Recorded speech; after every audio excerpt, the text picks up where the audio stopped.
Another SolidCAM simulator enhancement in SolidCAM 2020 is an improved status bar. With my example part opened, I'll go to the SolidCAM Manager, right-click Operations, and select SolidCAM Simulator. When the SolidCAM Simulator window appears, let's draw focus to the status bar at the bottom of the window. The SolidCAM Simulator status bar provides us with an abundance of useful information, such as the current state of the stock, which can change when running and resetting the simulation, like so,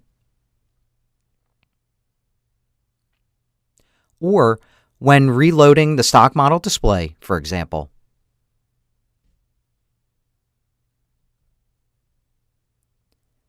The status bar also shows the currently selected playback mode, as well as the operation being simulated. Thus far, the status bar has also given operation-related feedback. Here, we can see for the currently simulated operation the toolpath step and the X, Y, and Z position of the tool. In SolidCAM 2020, the status bar displays even more information. We now have time, feed, and spin.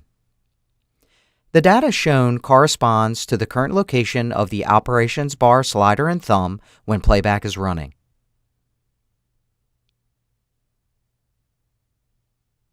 In addition, when hovering the mouse pointer over the simulated operation toolpath here in the graphics area, the status bar will display data corresponding to the specific toolpath points.